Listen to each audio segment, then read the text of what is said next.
Alright, so this is going to be a really fast video. I just wanted to get this out there so I can finish this whole project up and move on to some other things. Anyway, I'm just showing you what I did for the rest of the mask design, just going over it in little sections like this. And yeah, like I said, go with the ruler, and you don't really have to do exactly the same design I am. If you guys wanted to go for a more classic Spider-Man, or if you had your own design in mind, that's good too. And here I'm just using a pen, which I'm pretty sure is going to wash out next time I wash it, so you might want to use something a little more permanent. Maybe just go over with whatever you're using. And then this is the front of the mask, and this is the back of the mask. It's just the kind of design I went for it. And then this is the finished back of the mask right here. And now moving on to the gloves, and then what I did for the gloves was I put the sleeve for the body part on top of the gloves, and you can see those two straight lines with webbing right there. I just used that as a guide and draw little dashes right there and use that for a guide for the rest of the glove webbing.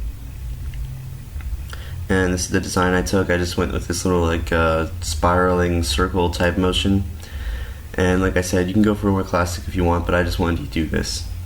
This is the close-up of the entire design for the glove, and the other side. And then this is what the fingers look like in a second, right there. I kind of took continued the spiraling motion right there for the gloves.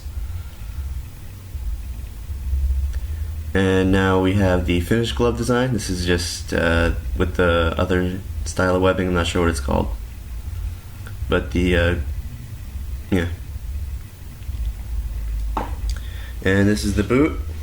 The boot took me the longest time to make, and it's probably the reason why this whole suit isn't really complete just yet.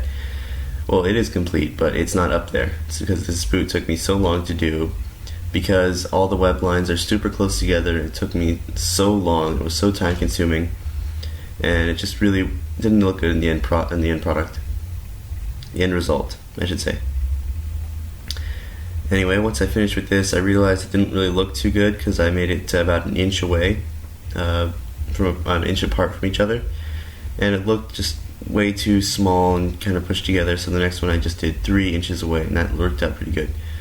Anyway, join me in the next part where I'll show you how to make the lenses, and then I'll show you guys what the whole suit looks like together. So that's be the next part, and that's all the spare time I have to share with you guys, and I'll see you guys later.